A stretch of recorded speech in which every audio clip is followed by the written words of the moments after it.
palit expansion valve. Sana linis sa carburetor. Magaling ko mga so makakabit ng digital thermostat. Yan po. Nahanapan ng wiring connection.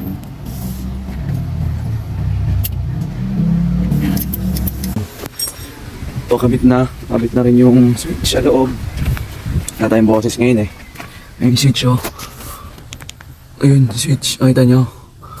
Wait, teka, may dilim ito. Yan, yung digital switch kanina, nakabit na yan. Tapos ngayon, ready na siya for charging. So binacuum muna. Ayan o. Vacuum. Kung meron, titingnan kung magbabago ba. So pag dito, magmalakas naman yung leak, mabilis lang yan. Ubusin niyo yung higop. So babalik siya sa 0-0. Pero so far mukhang wala naman. Okay na yan. Charging na po. So yun na. Vacuum. So yan, kung talagang 0 yung laman. Yan talaga yung procedure na kailangan i-vacuum bago i-charge. Kailangan rin negative yung loob niya. Negative pressure.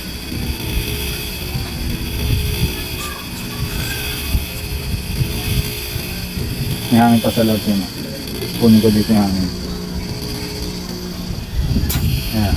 May hangin pa sa loob. Eh baka 30 minutes sinatagal nito eh.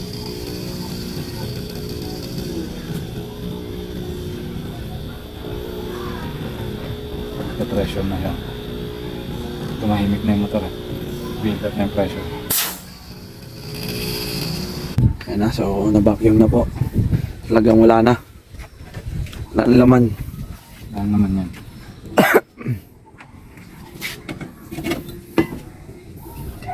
Ito lang yan ha. Sa... Ayan, kita naman negative pressure. Negative 30 PSI. Ayan, kung gusto nyo magpakarga, pwede dito. Hanggang kayo rito. Tapos purge lang. Pinipurge mo na yan. Okay. Purge lang para malinis yung system. Yellow. Sige bro, start mo na. Start na, 10. Yan siya, ka-start na. Yan yung lamig.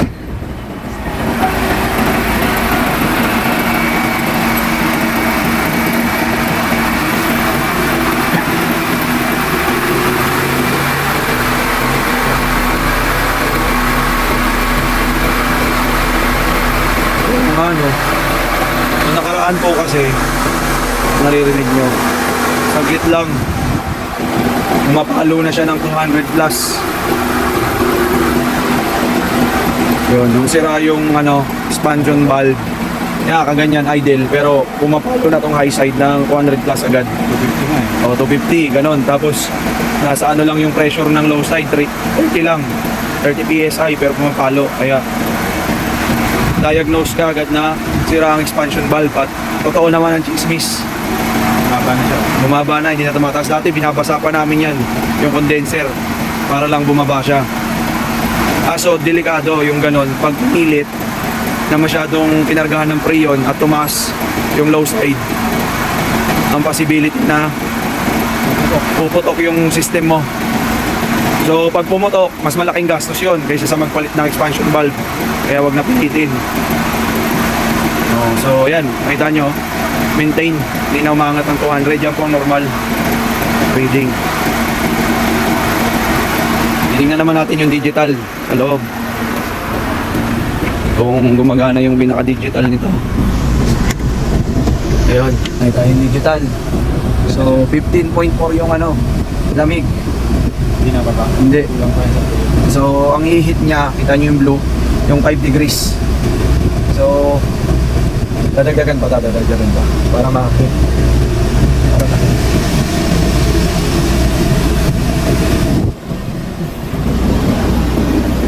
Sarado natin para mas gumanda.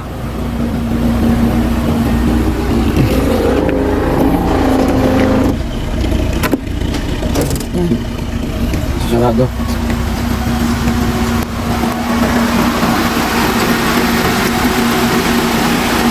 Nasa akin na to.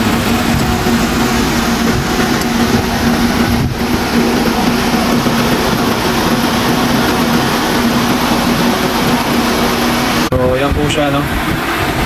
Kita nyo naman. Hindi talaga maangat. Ganda na yung expansion valve niya.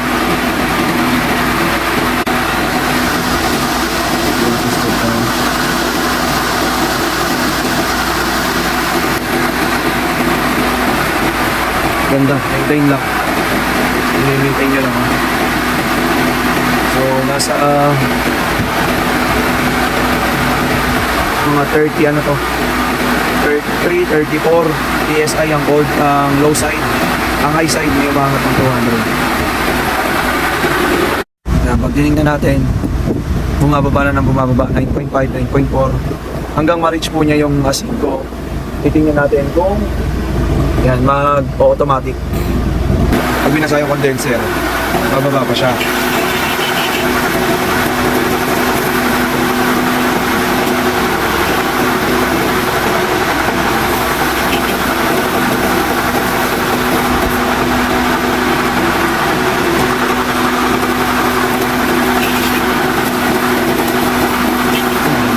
Ganda ng ice valve. Maganda na di ba? Yung nakaraan talaga. Pag kinargahan po siya, mga 30 lang, 30 PSI. Automatic na. Automatic na. Alis niya na yung first kick. Sunod na ulit. Yun. So yun po, narinig nyo kanina. Ayan, bumalik siya. Ang galing, no?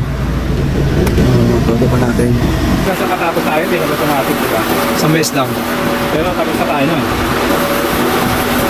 So yan Pero siya. habang inaano natin, hindi ko na Hindi, kahit binubugahan. binabasa na, wala pa.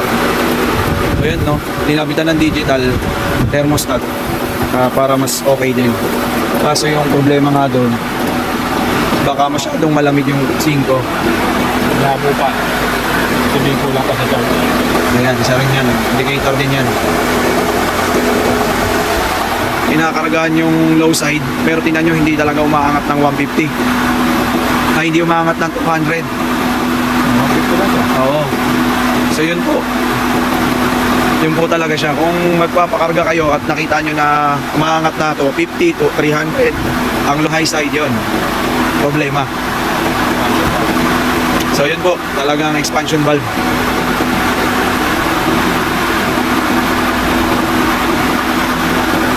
Kasi ito, dito daw, titignan yung indicator. Tapos pa.